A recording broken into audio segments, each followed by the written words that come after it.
Shalom, salam sejahtera bagi Bapak Ibu, Saudara-saudara, anak-anak yang dikasihi oleh Tuhan Yesus Kristus. Berjumpa kembali bersama saya Pendeta Eka di dalam renungan firman Tuhan pada hari ini, hari Sabtu 24 Desember 2022. Sukacita dan damai sejahtera dari Tuhan Yesus kiranya menyertai hidup kita sekalian. Puji nama Tuhan. Sampai pada pembacaan firman Tuhan hari ini, yakni kitab Yeremia pasal yang ke-37.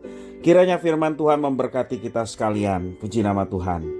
Sebelum kita akan bersama-sama merenungkan bagian firman Tuhan Yeremia pasal 37, kita akan berdoa bersama. Tuhan Allah Bapa di sorga, di dalam Yesus Kristus, kami sungguh bersyukur dan berterima kasih kepada Tuhan yang memelihara hidup kami sampai pada hari ini. Kami mau terus dekat dengan Tuhan, kami mau terus memperdengarkan hati pikiran kami kebenaran firman Tuhan, karena firman-Mu yang menerangi jalan hidup kami. Mampukan kami untuk dapat memahami apa yang Kau maksudkan. Kau juga menolong kami untuk kami menggenapi firman Tuhan dalam hidup kami. Terima kasih Bapa, terpujilah nama-Mu. Demi nama Tuhan Yesus kami berdoa. Haleluya. Amin. Yeremia 37 ayat 1-5 saya bacakan.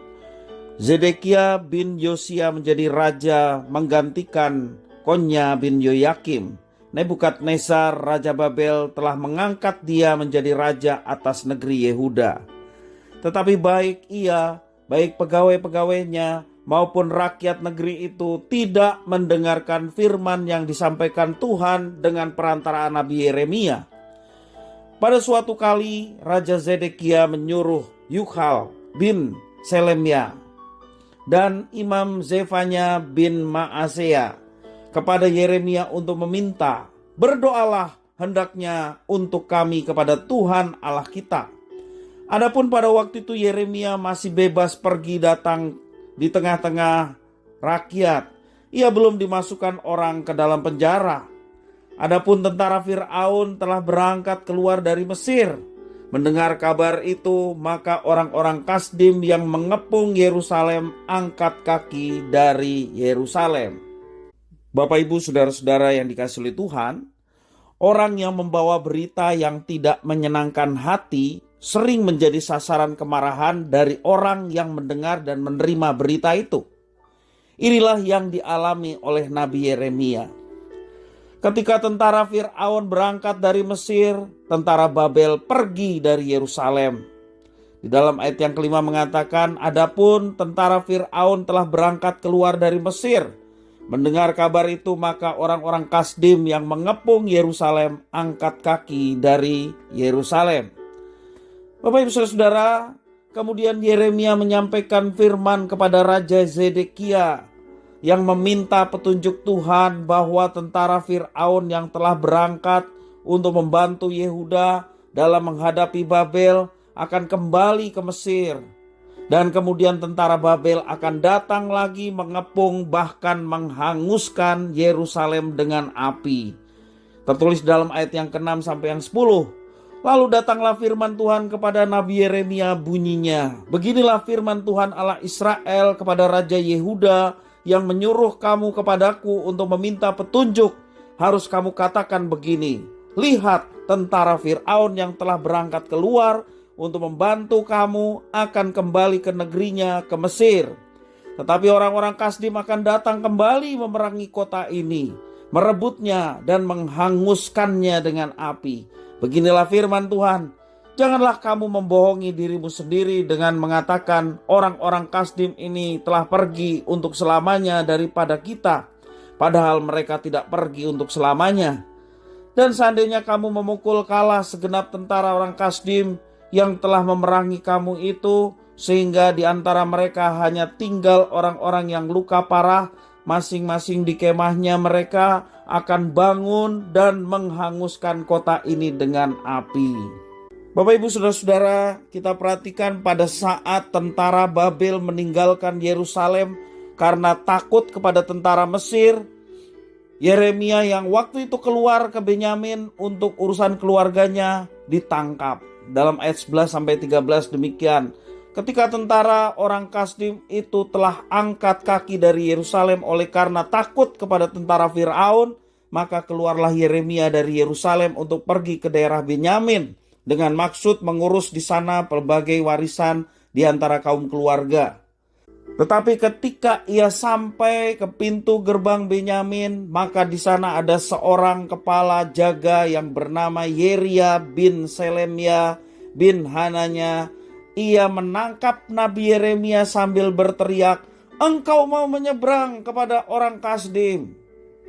Itu yang dikatakan, dan akhirnya mereka menangkap Nabi Allah yang telah menyampaikan berita yang menurut mereka tidak menyenangkan.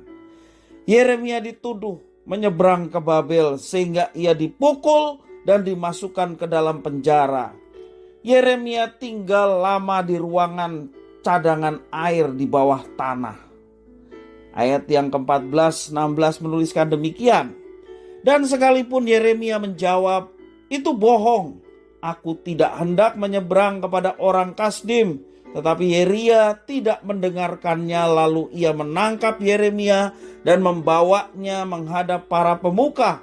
Para pemuka ini menjadi marah kepada Yeremia. Mereka memukul dia dan memasukkannya ke dalam rumah tahanan, rumah panitera Yonatan itu. Adapun rumah itu telah dibuat mereka menjadi penjara.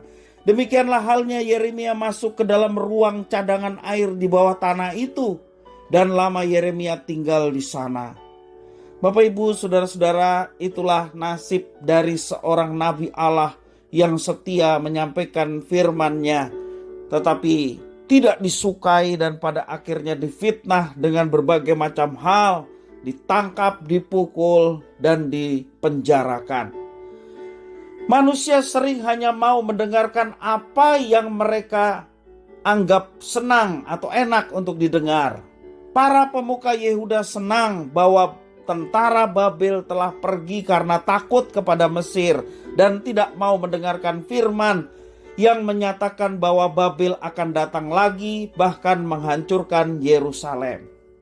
Mereka senang ketika apa yang dikatakan Yeremia bahwa orang Babel akan menghanguskan Yerusalem itu tidak terjadi dengan berangkat perginya mereka karena takut terhadap tentara Mesir yang menjadi sekutunya Yehuda.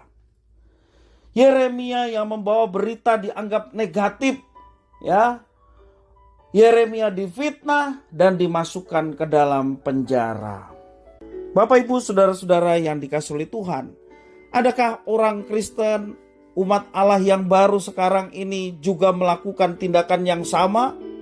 Yaitu hanya mau mendengarkan apa yang menurut kita enak didengar dan tidak menyukai berita yang bentuknya teguran ataupun penghakiman.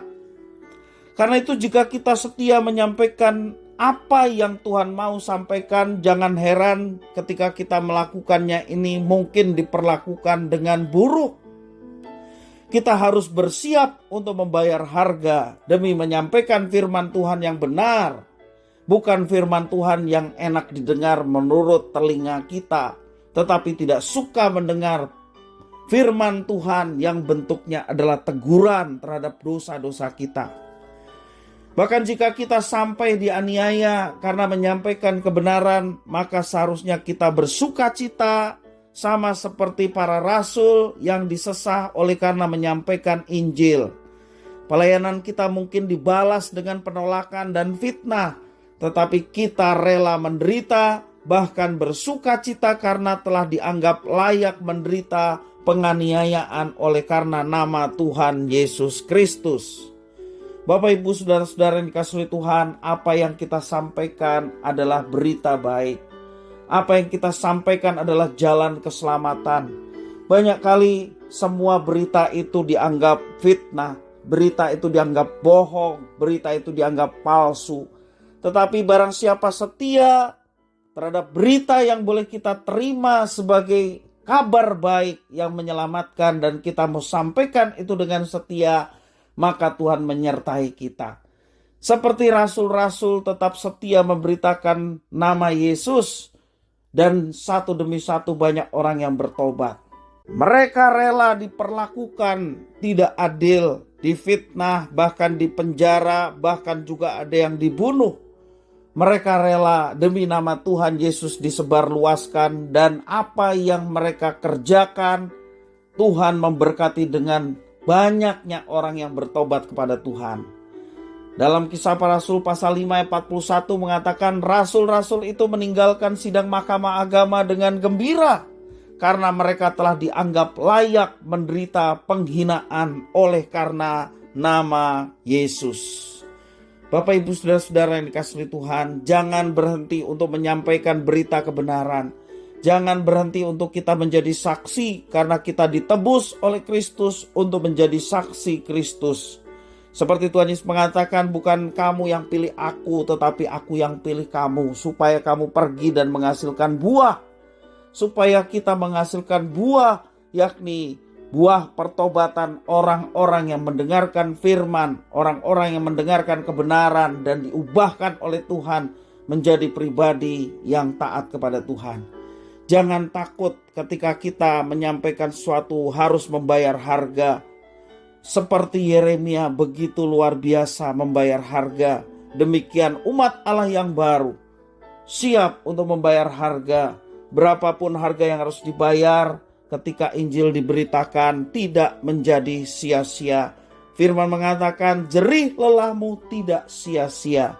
Artinya selalu berhasil. Selalu ada orang-orang yang dengar dan bertobat, mengaku Yesus sebagai Tuhan dan Juru Selamat. Tidak ada perkara yang mustahil kalau Tuhan berkarya atas semua yang dikerjakan umat Tuhan yang setia. Kiranya firman Tuhan memberkati. Mari kita berdoa. Terima kasih Tuhan atas firman-Mu. Mampukan kami untuk melaksanakannya. Menjadi pribadi-pribadi yang tangguh untuk tetap berpegang pada kebenaran dan menyampaikan kebenaran, yakni Injil kebenaran Yesus Kristus. Sehingga banyak orang yang boleh mendengar dan bertobat dan percaya. Tidak ada perkara yang mustahil karena Injil adalah kekuatan Allah yang bisa mengubah siapapun. Walaupun seringkali kami mendapatkan respon yang negatif, mendapatkan respon tidak baik, bahkan difitnah, bahkan diperlakukan tidak adil, dan tidak sedikit banyak anak-anak-Mu yang mengalami penganiayaan. Tetapi kami percaya apa yang dikerjakan sebagai karya Roh Kudus dalam kehidupan umat percaya tidak menjadi sia-sia, boleh mendatangkan berkat bagi banyak orang, sehingga mereka pun turut diselamatkan di dalam Yesus Kristus. Terima kasih Bapa atas firman Tuhan. Demi nama Tuhan Yesus kami bersyukur. Haleluya. Amin.